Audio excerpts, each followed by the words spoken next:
और फंडामेंटली एक ना पैटर्न को आज स्टडी करेंगे, टेक्निकल पैटर्न को आज स्टडी करेंगे। जो टेक्निकल पैटर्न हमें ये बताएगा कि कैसे मार्केट में टेक्निकल एनालिसिस में जब हम लोग बात करते हैं ना, तो हमें ये दो चीज़ों के बारे में बहुत एक कॉमन क्वेश्चन आता है कि टेक्निकल एनालिसिस और फंडामेंटल एनालिसिस में क्या बड़ा डिफरेंस है। टेक्निकल एनालिसिस में ना चार चीज़ें बहुत इंपॉर्टेंट है कि price at which one should buy and sell stock, second important topic मेरा रिस्क इन्वॉल्व कितना है उसमें, और थर्ड पॉइंट है एक्सपेक्टेड रिवॉर्ड। और एक लास्ट चीज़ बताते हैं कि होल्डिंग पीरियड। मार्केट में तीन टाइप ऑफ मोमेंट आते हैं। एक है अप ट्रेंड, जो हम लोग बोलेंगे बुल ट्रेंड चल रहा है मार्केट, या तो होगा एक डाउन ट्रेंड कि जब मार्केट गिरते ही रह रहा है, या एक है साइडवेज। ये स्ट्रक्चर्स को आइडेंटिफाई करना, पहले तो स्ट्रक्चर्स कैसे बनते हैं ये अंडरस्टैंड करने की कोशिश करते हैं। तो जब भी हम लोग स्ट्रक्चर की बात करते हैं तो स्ट्रक्चर में सबसे इंपॉर्टेंट है कि आप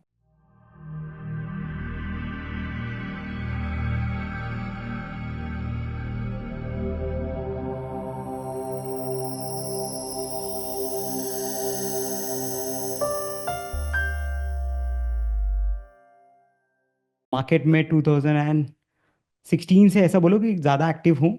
बट जर्नी वैसे तो जैसे सीए बना था तब से ऑलरेडी चालू हो गई थी।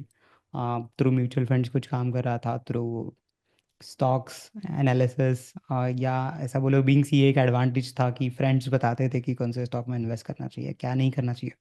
बट हर एक के लाइफ में ना एक इंसिडेंस होता है। मैं बस वो इंसिडेंस शेयर करना चाहता हूँ आप सबके साथ, क्योंकि जो इंसिडेंस मेरे साथ हुआ फिर मुझे लगा कि टेक्निकल एनालिसिस भी कुछ चीज़ है, और मुझे वहाँ से मार्केट में इंटरेस्ट और ज़्यादा डेवलप हुआ टेक्निकल एनालिसिस के ऊपर। तो टेक्निकल एनालिसिस क्यों समझना पड़ा कि जैसे कि ना हम लोग, मैं मेरे जर्नी के बारे में बता रहा था, तो बहुत सारे फ्रेंड्स थे मेरे की जो अच्छे हम लोग बोले सीए फर्म्स में थे, बहुत बड़े सीए फर्म्स में थे, जहाँ वो लिस्टेड कंपनीज का एनालिसिस करते थे। तो जहाँ पे वो लिस्टेड कंपनी का एनालिसिस करते थे, और वहाँ पे फिर ऐसा लगता था कि चलो वो लोग हमें हम लोग बोलेंगे कि एक इनसाइडर न्यूज़ जैसा कहो, या उनका एक एनालिसिस एज अ ऑडिटर बताते थे, शेयर करते थे कि कंपनी अच्छा परफॉर्म करने वाली इन फ्यूचर। वैसे मैं स्टॉक्स को बाय करते गया, वो जर्नी रहा।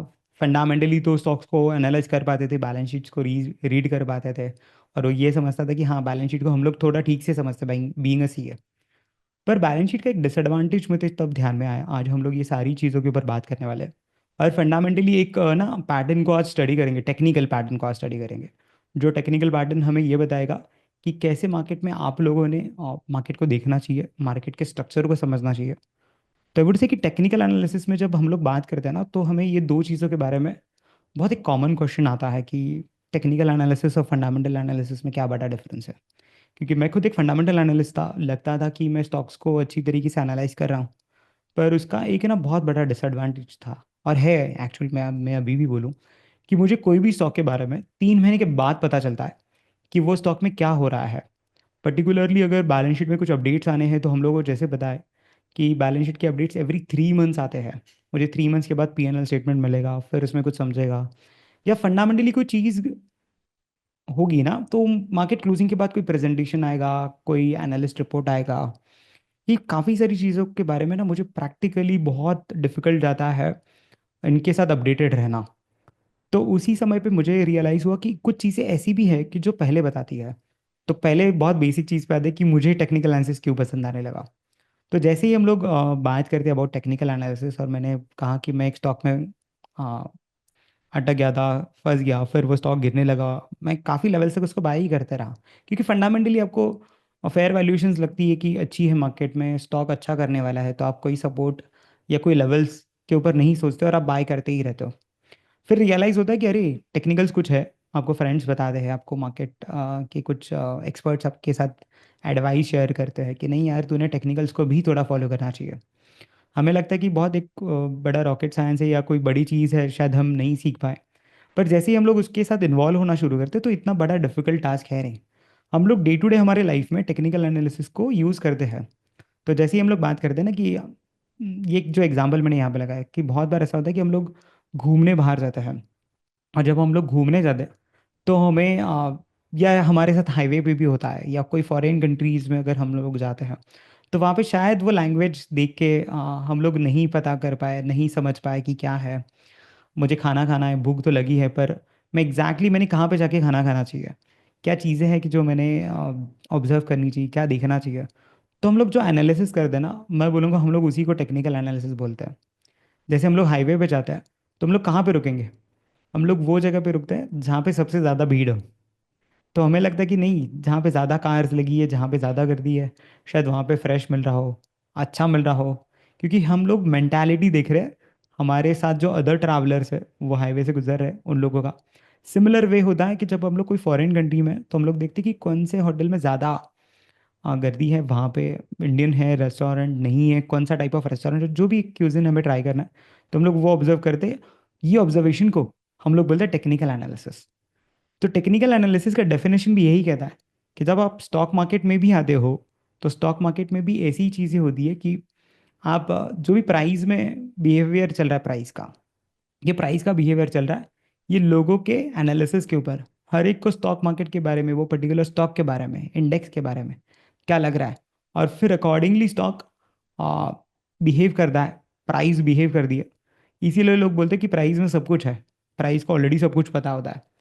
तो इसीलिए वो प्राइस को रीड कैसे करें, फिर वो कौन सी लेवल्स है, वो लेवल्स को कैसे अंडरस्टैंड करें हम लोग, और हम लोग वो हमारे यूज़ में कैसे ला सकते हैं।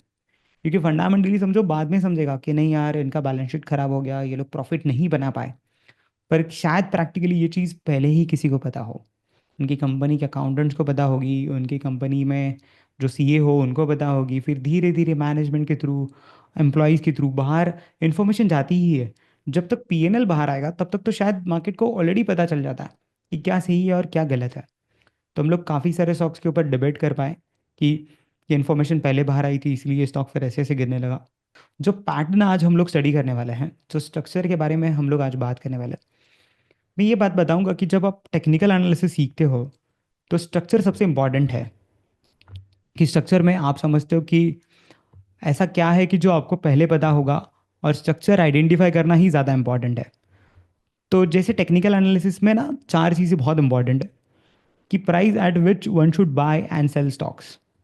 तो ये प्राइस हमें कैसे पता चले कि कहाँ पे बाय और सेल करना है, तो ये क्वेश्चन मुझे था फंडामेंटली। तो वो प्राइस नहीं पता चलती है, आप बस ये बता सकते हो कि कंपनी अच्छी है और हमें होल्ड करना लॉन्गर टर्म। तो फंडामेंटल्स थोड़ा लॉन्ग टर्म एनालिसिस है। पर टेक्निकल्स में जो मैंने आपको बताया कि मुझे जो चीज़ का जवाब चाहिए था, मैंने जो स्टॉक बाय किया था या जहाँ पे मुझे इशू फेस करना पड़ा, वो आंसर टेक्निकल्स के पास था। वो आंसर था कि मैंने ऐसी कौन सी लेवल है जिस पे मैंने बाइंग करना चाहिए, और फिर मेरा रिस्क इन्वॉल्व कितना है उसमें। सेकंड इंपॉर्टेंट टॉपिक, कि रिस्क हमें हमेशा नहीं पता होती है। फंडामेंटल्स में रिस्क को आइडेंटिफाई ही नहीं कर पाते कि रिस्क क्या है, तो फिर हमारा इन्वेस्टमेंट अटक जाएगा, मुझे स्टॉप लॉस ही नहीं पता।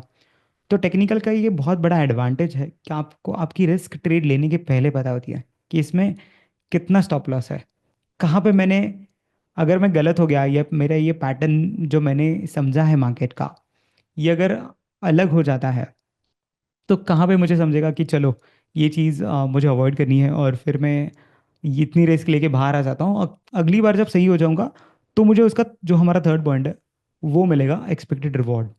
तो रिवॉर्ड भी कितना है, ये भी सारी चीज़ें हमें टेक्निकल्स ही बताता है। तो आपको टेक्निकल एनालिसिस प्राइस बताता है कि आपने कहाँ पे बाइंग करना चाहिए, रिस्क बताता है, रिवॉर्ड बताता है, और एक लास्ट चीज़ बताता है कि होल्डिंग पीरियड। आप टेक्निकली वो चार्ट को कितने समय से देख रहे हो, मतलब कितने समय का देख रहे हो। शायद आप कुछ महीनों का चार्ट देख रहे हो, वो पैटर्न शायद हो सकता है कुछ सालों का पैटर्न हो। तो अकॉर्डिंगली आप आपका रिवॉर्ड का टाइम भी निकाल सकते हो कि आपका होल्डिंग पीरियड कितना होगा इसमें। या वो हम लोग टेक्निकल एनालिसिस में बहुत टेक्निकली बोलते हैं उसको कि टाइम फ्रेम क्या है आपका। तो बहुत लोग ये क्वेश्चन पूछते हैं कि आप कहाँ पे एनालाइज कर रहे हो, कैसे एनालाइज कर रहे हो। तो आज हम लोग ना मार्केट स्ट्रक्चर के बारे में बात करने वाले हैं। तो ये स्ट्रक्चर जब हम लोग सीखते हैं ना, तो आपको ये सारी चीज़ों का आंसर इसमें मिल जाएगा। तो स्ट्रक्चर मैं बोलूँगा हमारे लिए एक स्टेपिंग स्टोन है, फर्स्ट स्टेप है। जब भी आप मार्केट एनालिसिस करोगे, आप टेक्निकल एनालिसिस में कितना भी सीख लो, पहले आपको ये स्टेप को फॉलो करना है हमेशा। आप कितने भी बड़े टेक्निकल एनालिस्ट अगर हो, या कोई अगर आप किसी का एनालिसिस सुनते हो, तो वो लोग पहले यही प्रोसेस के थ्रू जाते हैं।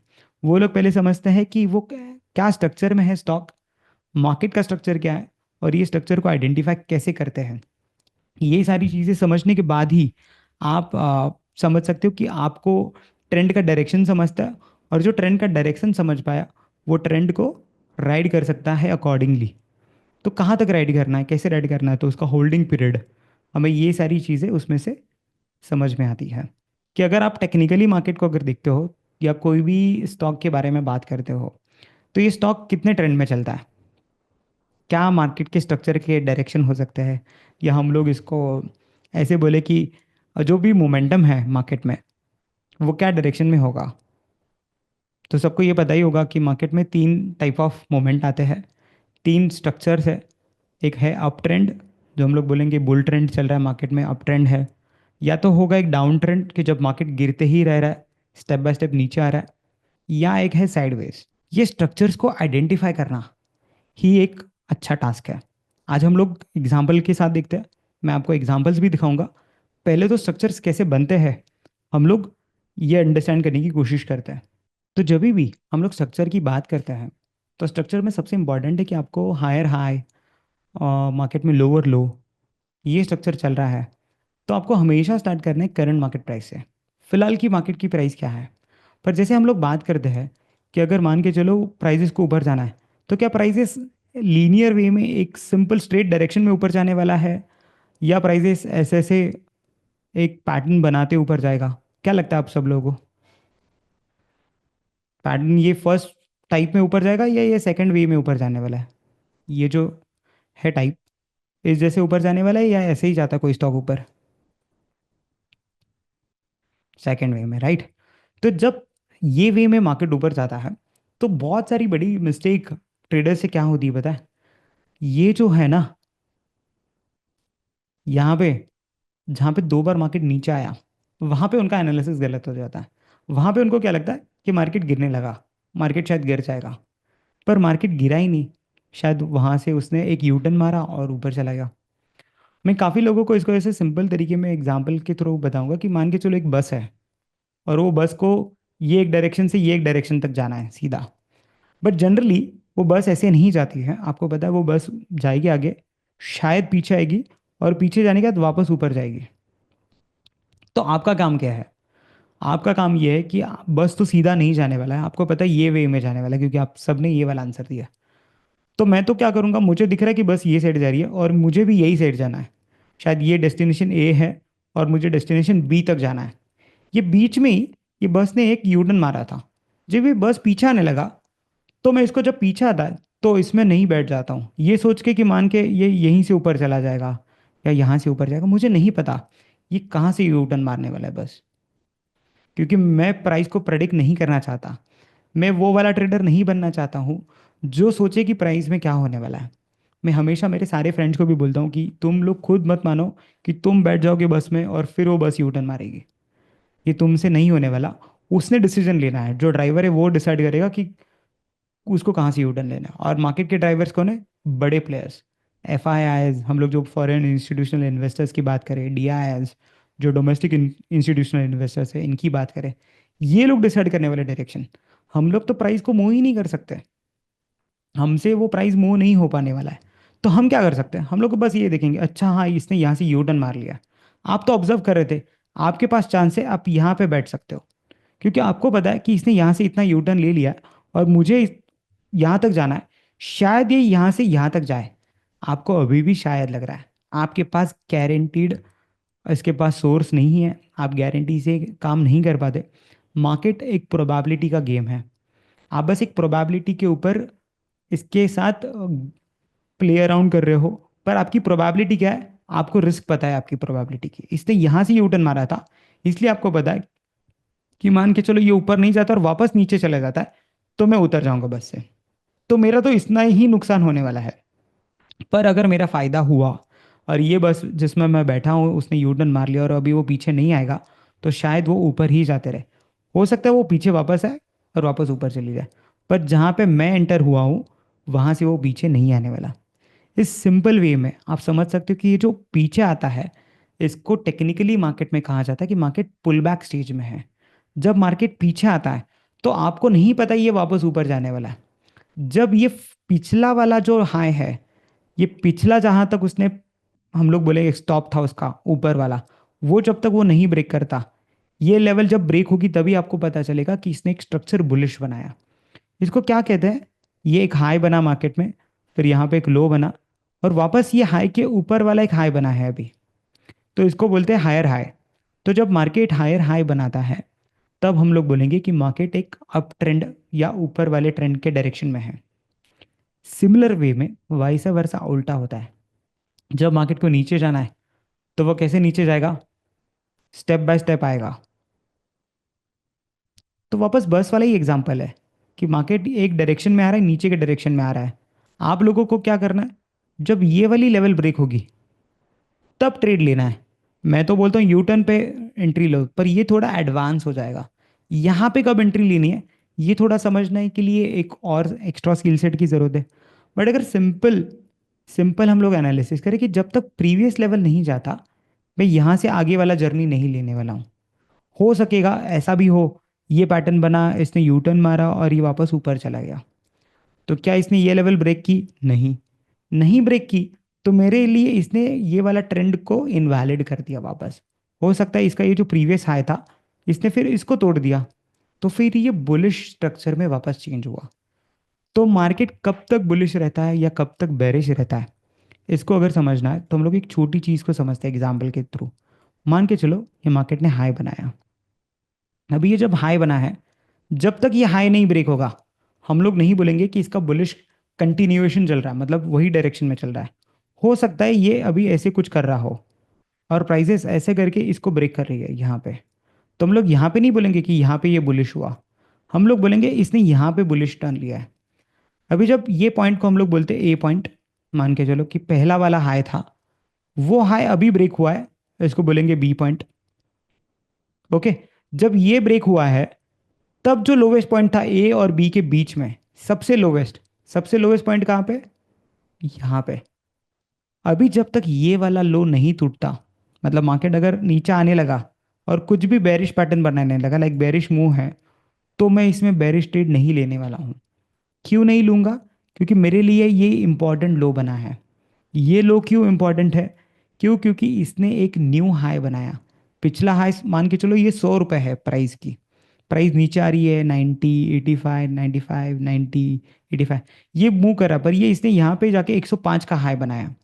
तो अगर इसने 105 वाला अगर हाई बनाया है, तो हो सकता है कि जब ये नीचे जर्नी कर रहा है, मेरे लिए अगर ये 85 से ऊपर आया है, तो जब तक 85 नहीं टूटता तब तक मैं बेरिश नहीं हूँ।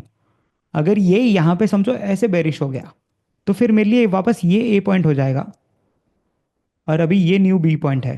तो अगर ये ए और ये बी है, तो ये दो पॉइंट्स के बीच में वापस फिर मैं अभी हाईएस्ट वाला पॉइंट ढूंढूंगा, जो कि होगा ये। तो ये जब तक ऊपर नहीं जाएगा तब तक मैं फिर बेरिश हूँ।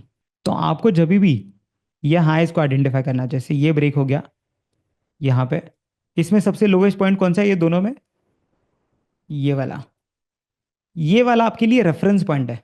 रेफरेंस पॉइंट किसके लिए? मान के चलो हम लोग सब मार्केट में एक काइंड ऑफ ट्रेड लेते हैं कि हम लोग सब लोग परमा बुल है।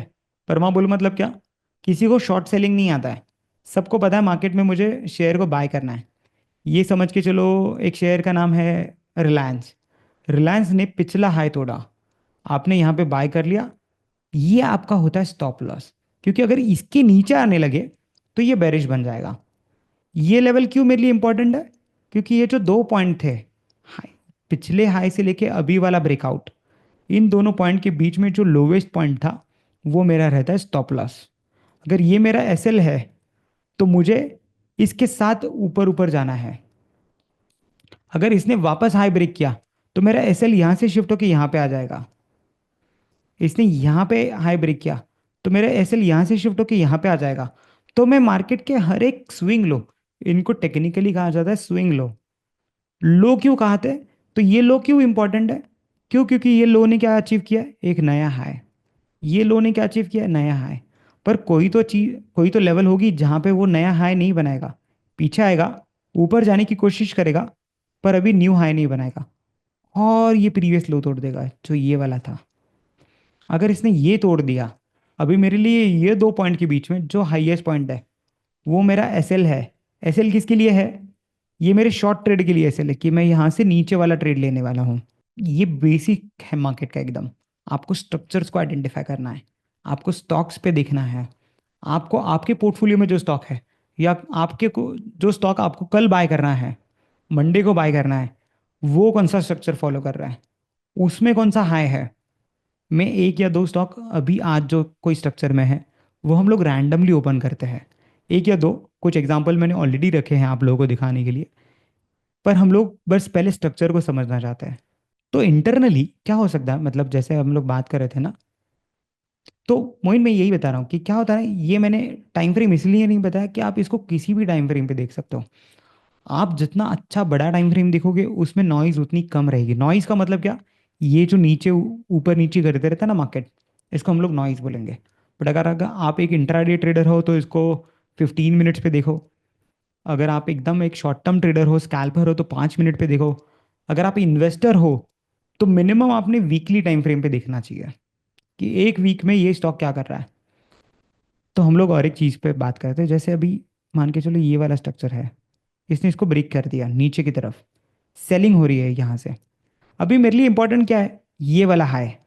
जब ये वाला हाई जाएगा तब मैं बाय करने वाला हूँ। हम लोग तो वैसे भी ये सब बायर है मार्केट में, हम लोग यही जानना चाहते हैं कि मुझे कोई भी शेयर कहाँ पे बाय करना है। तभी जब ये यहाँ पे ऊपर जाएगा, इसको तोड़ेगा, तब मैं बाय करूंगा। इंटरनली ये स्विंग के लिए भी हम लोग 2 आवर्स यूज कर सकते हैं। इंटरनली ये कितने बार भी ऊपर नीचे करे, मुझे इससे कुछ लेना देना नहीं।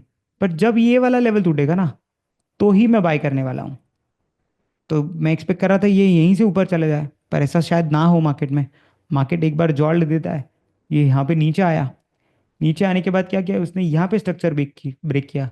पर आप इसको स्ट्रक्चर नहीं बोल रहे हो, क्यों मना कर रहे हो, ये आपके लिए स्ट्रक्चर क्यों नहीं है? क्योंकि अभी भी इंटरनली है।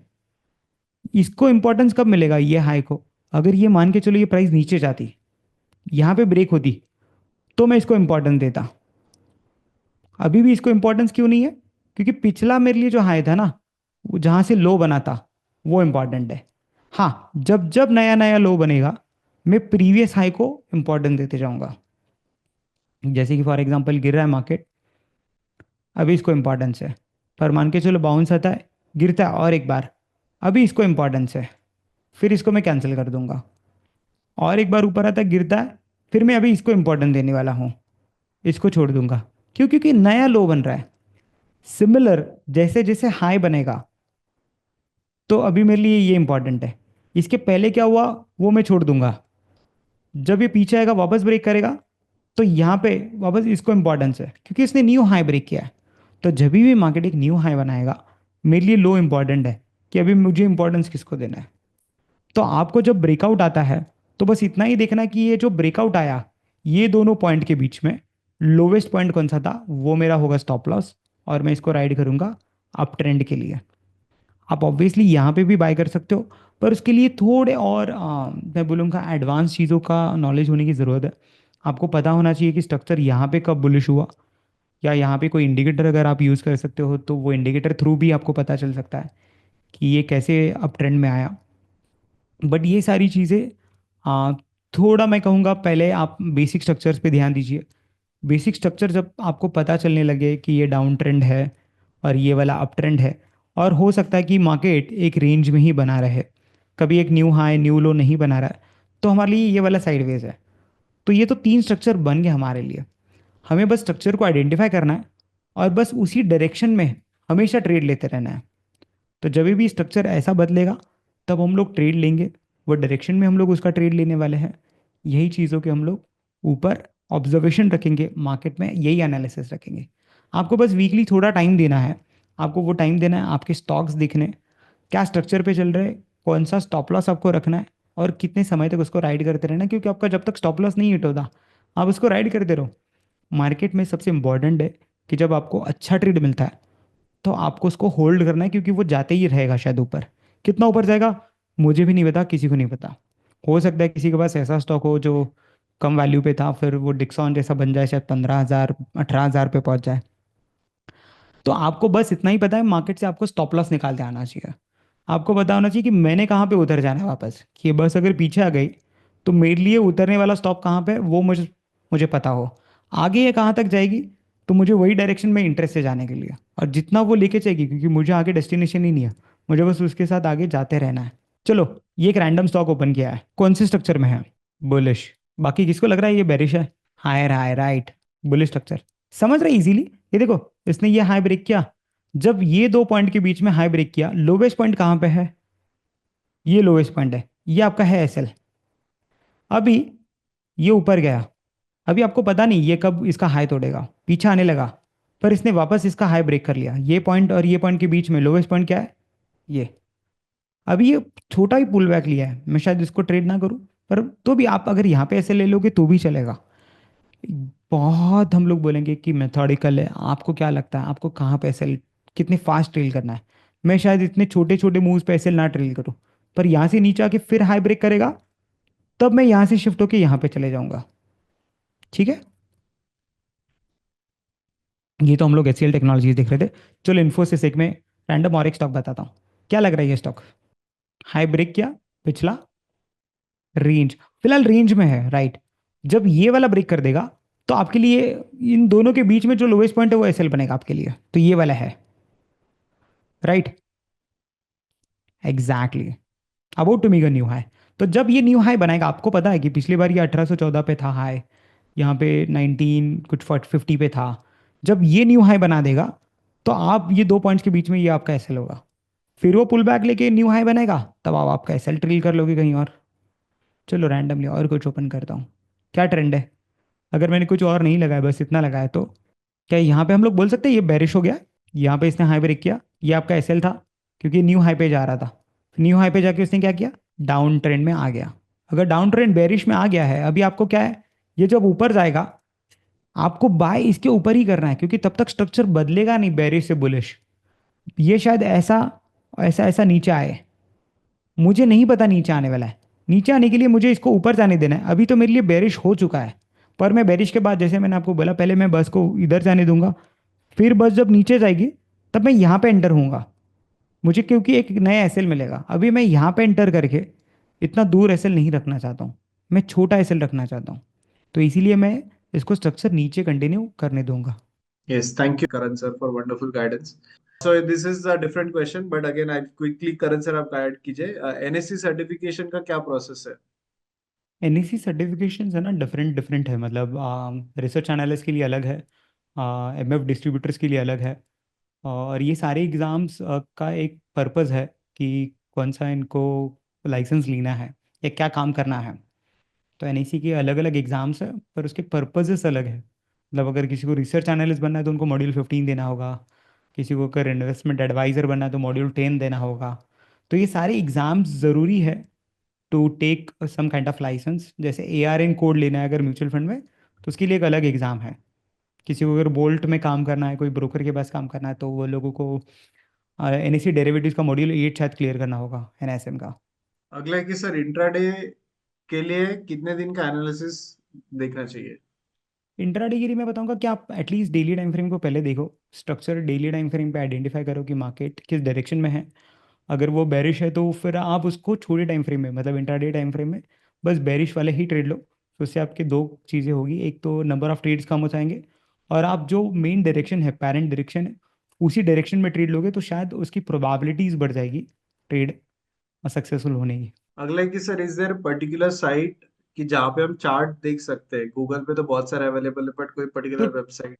ट्रेडिंग व्यू ऑलरेडी है, तो ट्रेडिंग व्यू पे आप फ्रीली चार्ट देख सकते हो। शायद ट्रेडिंग व्यू का जो ऐप है उसमें आप दो ही इंडिकेटर एक साथ अप्लाई कर सकते हो, बट मुझे लगता है अभी सारे ब्रोकर्स आपको ट्रेडिंग व्यू का प्लेटफॉर्म देते हैं, और उसमें ट्रेडिंग व्यू आपका फ्रीली चलता है विदाउट एनी रेस्ट्रिक्शंस। सो आप कोई भी ब्रोकर के साथ अगर अकाउंट ओपन करते हो तो आपको ट्रेडिंग व्यू का सब्सक्रिप्शन मिल जाता है। अगला है कि सर स्विंग के लिए 2 आवर यूज कर सकते हैं क्या? तो स्विंग के लिए 2 आवर्स भी यूज़ कर सकते हैं। इंडियन टाइम फ्रेम के हिसाब से मैं बोलूँ तो 1 आवर थोड़ा ज़्यादा यूज़ होता है स्विंग के लिए, क्योंकि हम लोग एक डे को 6.5 आवर्स को अगर देखें तो उसमें 1 आवर थोड़ा अच्छा काम करता है। 2 आवर जहाँ पे फुल टाइम ट्रेडिंग होती है, जैसे हो सकता है कमोडिटीज़ मार्केट या फॉरेक्स मार्केट, वहाँ पे 2 आवर थोड़ा ज़्यादा प्रेफर होता है। Okay okay. Which screener to use multi time frame? तो मल्टी टाइम फ्रेम के लिए मैं यही बताऊंगा कि आप major screener main time frame का यूज़ करो, और मैन्युअली आप आपके स्मॉलर टाइम फ्रेम पे उसको एनालाइज करो। बना सकते हो वैसे चार्टिंग पे हम लोग मल्टी टाइम फ्रेम स्क्रीनर भी बना सकते हैं, जहाँ पे आप मल्टीपल कंडीशंस रख सकते हो।